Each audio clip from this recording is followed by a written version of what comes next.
You and welcome to Kakaaki Social. Thank you so much for holding on. We needed to conclude that interview.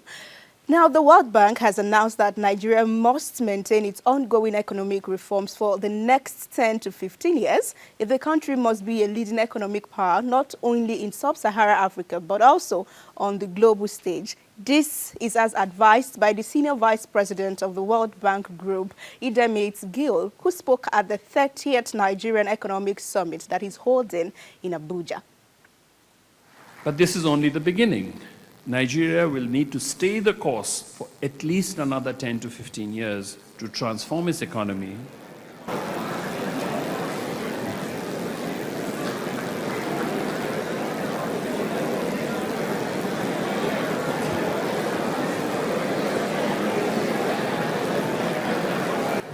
So I don't know if you're agreeing with me or if you're disagreeing with me.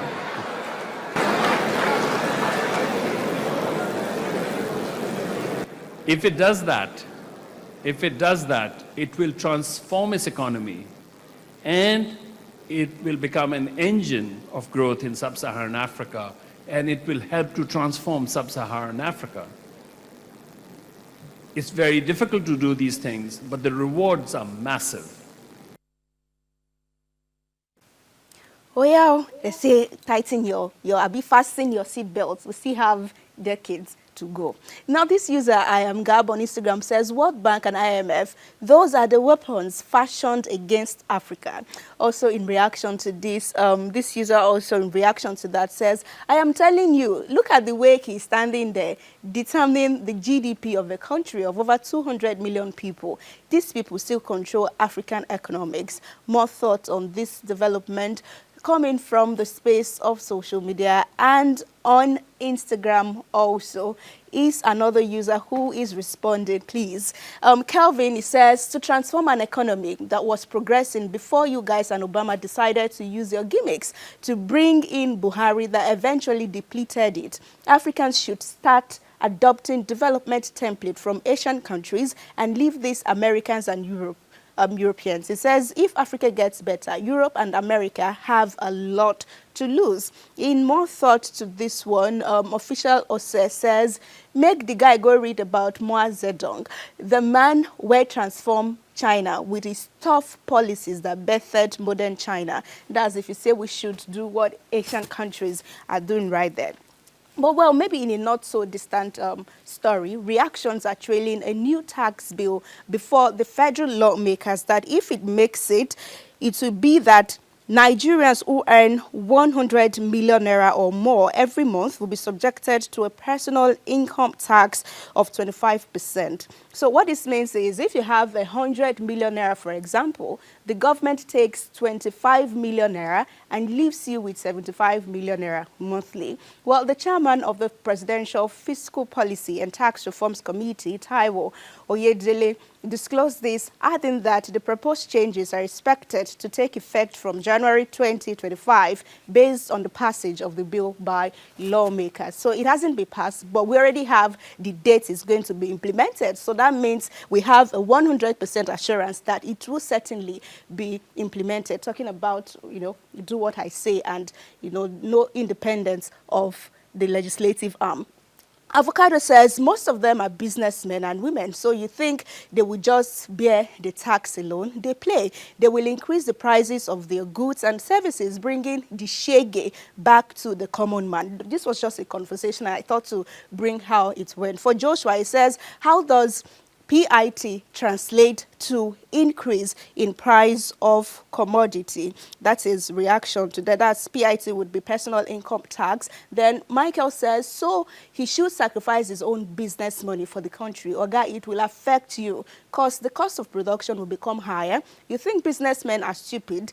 Isn't their income a product of their business? Also, he can place himself on a 99 million naira salary. So you don't tell me you're earning 100 million naira, you just come on 1M for that. And Jeremiah Adensuji says, it's normal, it's called progressive taxation. You earn more and you pay more. If you don't want to pay more tax, don't earn more money. maybe at that point, the 99%, the 99 million naira will just work there. At least that's less than 100 million naira. So we'll go to more stories. At this point, it will be that of social media influencer, very dark man, who has been ordered by a Lagos State High Court to take down the defamatory comments and videos that he made about human rights lawyer Femi Falana and his son Folarin Falana, the one that we prefer to call Falz. Now, this, according to Justice M.O. Daudu, is because if the allegations remain online, they will continue to injure the reputation of the accused. He is also stopped from further releasing, publishing, or circulating anything defamatory against the Falanas on any of his social media handles pending the hearing of the suit. Now, if you missed it, Very Dark Man has shared an audio clip online that claimed that the Falanas assisted Obozeghie financially to have him presidentially treated, when we all read on papers that he was away in jail for abusing the naira. So Very Dark Man has responded in a 9 seconds video. If you don't listen and watch, you'll certainly miss it.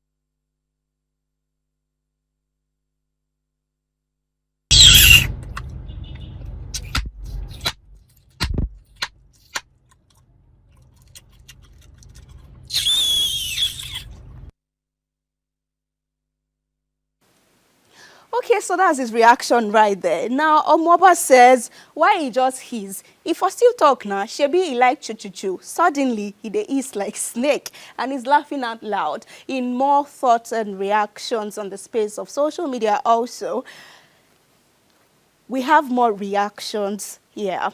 So Perpetual says, things I like to read. Can you add 6 months in Kirikiri, please? And he's shaking hands with the development right there, but not yet. In another reaction, Princess Banke says, I would have expected Chief Falana to join force with Very Dark Man to unravel the alleged criminality in EFCC instead of all these distractions. It says, now EFCC and Obozeghie are victors. Very Dark Man, villain. Obstruction of justice is so unfortunate, and it says hashtag culture of impunity. Yeah, we'll leave it at that to monitor the development and to say that, by the way, he owns a newly launched non-governmental organization now, and he says the aim is to defend the people, and he got 56 million naira donations in just 2 days. He said he will make public every transaction on that account for transparency's sake. So at this point, we want to say, make with a look. Now, the Minister of Women Affairs, Uju Kennedy Ohaneye, has vowed to deal with the man who allegedly defiled 2 sisters. Their ages are 8 and 3. Now, the minister, in a video that she shared online on Tuesday, promised to fight to the end to ensure sexual predators are dealt with, as she expressed disgust that an elderly man as that would allegedly take advantage of minors in that regard. Teach this man a lesson. Yes. When I finish with him, I'll bring him out to Nigerians. Nigerians will finish the remaining one. Yes. I'm sorry about all your sufferings. So sorry. 8.5-year-old and 3-year-old being raped by a neighbor just because the woman is a widow and she goes to her chemist to be able to feed her children. Within a few days, you will see the action. Wipe your tears, my darling sister. Wipe your tears. Okay, no reactions to this, of course. You cannot say we have to be objective in stories like this. It's all shades of not pleasant. Now, the government of Nigeria is telling us that the United Kingdom has trashed the petition by a Yoruba nation agitator, Sunday Igboho, to break out of Nigeria. Federal government of Nigeria tells us that they were invited by the UK to shed light on the petition, and their reason now is that it is the business of an independent country like Nigeria to either remain one or break away, adding that they collected the petition because it's their tradition to do so, and that's the UK now. So let's just see some paragraphs of their statement. It says the High Commissioner underscored that this is a matter for the government and legislature of the Federal Republic of Nigeria, and noted that similar petitions had been rejected by the UK Parliamentary Petitions Committee and the UK government in the past. So the delivery merely reflected an established practice of allowing the delivery of letters and petitions to number 10. That's the street right there. Then Stolen Mandate Hunter says, Igboho submitted petition, but the federal government is the one giving us feedback. All of now.